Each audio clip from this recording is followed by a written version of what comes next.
नमस्कार। आज हम एक बहुत ही अहम मिशन पर बात करने वाले हैं, निसार। जी नमस्कार। निसार जो नासा और इसरो का एक जॉइंट मिशन है। हाँ, और काफी चर्चा में है आजकल। हमारे पास जो जानकारी है उससे आज हम इसे थोड़ा गहराई से समझने की कोशिश करते हैं। बिल्कुल। सुना है सैटेलाइट भारत पहुंच गया है, श्रीहरिकोटा। जी हाँ बिल्कुल। सैटेलाइट अब सतीश धवन स्पेस सेंटर श्रीहरिकोटा में है। अच्छा, तो लॉन्च कब तक हो सकता है, कोई अंदाजा? देखिए अभी कोई फिक्स डेट तो नहीं आई है, पर उम्मीद है कि जून 2025 के आसपास इसे लॉन्च किया जाएगा। जून 2025, ठीक है। और इसे इसरो के GSLV रॉकेट से भेजा जाएगा, है ना? जी, GSLV Mark 2। ये निसार जैसे भारी सैटेलाइट्स, मतलब करीब 2800 किलो का है, ये उसे पृथ्वी की निचली कक्षा तक ले जाने में पूरी तरह सक्षम है। तो निसार में ऐसा क्या खास है, मतलब क्यों ये इतना महत्वपूर्ण माना जा रहा है? मैंने सुना है इसमें 2 तरह के रडार हैं। हाँ, यही इसकी सबसे बड़ी बात है। इसमें नासा ने बनाया हुआ L बैंड रडार है और इसरो का बनाया S बैंड रडार है। L बैंड और S बैंड। जी। और ये पहली बार हो रहा है कि किसी सैटेलाइट में ये दोनों फ्रीक्वेंसी वाले रडार एक साथ काम करेंगे। अच्छा, तो L बैंड और S बैंड, इनमें मतलब क्या फर्क है और दोनों को साथ क्यों इस्तेमाल कर रहे हैं? बेहतरीन सवाल। देखिए, L बैंड की जो रडार वेव्स होती हैं वो थोड़ी लंबी होती हैं, तो वो क्या कर सकती हैं, वो घने जंगल के पत्तों के नीचे या थोड़ी जमीन के अंदर तक भी देख सकती हैं। ओह अच्छा। और S बैंड की वेव्स थोड़ी छोटी होती हैं।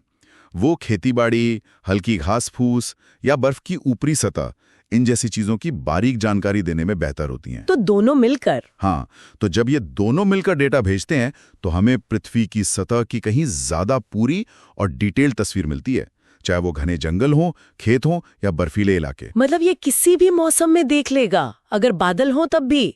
हाँ हाँ बिल्कुल, यही तो कमाल है इस dual frequency synthetic aperture radar यानी सार तकनीक का। सार तकनीक, ये क्या होती है, थोड़ी आसान भाषा में? देखिए, सार में सैटेलाइट अपनी मूवमेंट का इस्तेमाल करता है।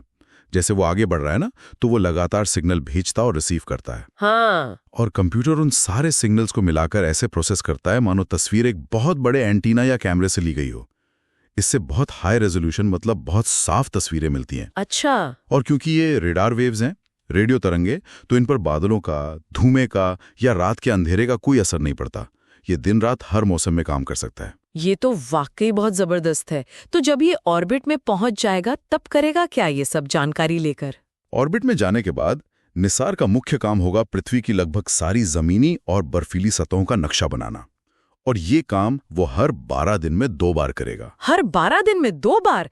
पूरी पृथ्वी का? जी हाँ, लगभग पूरी पृथ्वी का। इससे हमें इतना डेटा मिलेगा जितना पहले कभी नहीं मिला। हम देख पाएंगे कि भाई बर्फ की चादरें कैसे पिघल रही हैं, ग्लेशियर कैसे पीछे जा रहे हैं, समंदर की बर्फ का क्या हो रहा है। तो ये सिर्फ बर्फ और ग्लेशियर के लिए है? नहीं नहीं, बिल्कुल नहीं। ये उससे कहीं ज्यादा है। जैसे कहीं भूकंप आया या ज्वालामुखी फटा, तो जमीन में जो बहुत छोटे छोटे बदलाव आते हैं ना, जिन्हें हम देख नहीं पाते, हाँ, ये उनको भी माप सकेगा। कहाँ जंगल काटे जा रहे हैं, खेती का तरीका कैसे बदल रहा है, मिट्टी में कितनी नमी है, ये सब पता चलेगा। अच्छा। और ये सारी जानकारी, सोचिए, क्लाइमेट चेंज को समझने, खेती को बेहतर बनाने और बाढ़ या लैंडस्लाइड जैसी आपदाओं से निपटने की तैयारी में कितनी मददगार होगी। सही बात है। अच्छा, इस मिशन में नासा और ISRO, इनके काम कैसे बटे हुए हैं और क्या ये इनके काम करने के तरीके को भी दिखाता है? हाँ, कुछ हद तक। जैसे हमने बात की, L band radar system NASA का है। नासा का फोकस अक्सर साइंटिफिक रिसर्च, मतलब ब्रह्मांड को, पृथ्वी को और गहराई से समझना, इस पर ज्यादा रहा है। जैसे उनके मार्स रोवर मिशन या हबल टेलीस्कोप। बिल्कुल।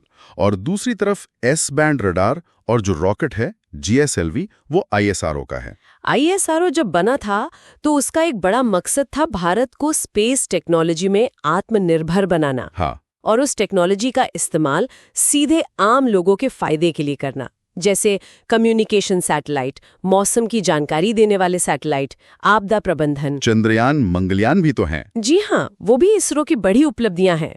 तो निसार में आप देख सकते हैं कि ये दोनों अप्रोच साथ आ रही हैं। तो मतलब नासा की वैज्ञानिक खोज वाली ताकत और इसरो की आत्मनिर्भरता और सामाजिक फायदों पर ध्यान देने वाली क्षमता, दोनों एक साथ। बिल्कुल सही।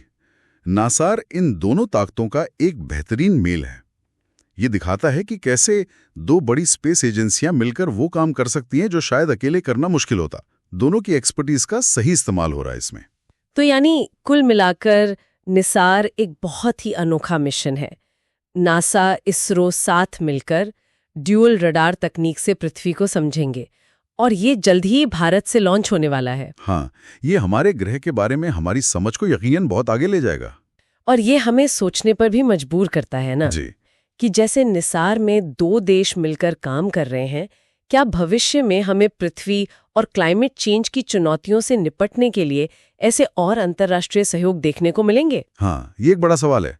और शायद सबसे रोमांचक सवाल तो ये है कि निसार हमें अपने इस बदलते ग्रह के बारे में वो कौन सी नई अनसोची बातें बताएगा जिसका हमें अभी अंदाजा भी नहीं है।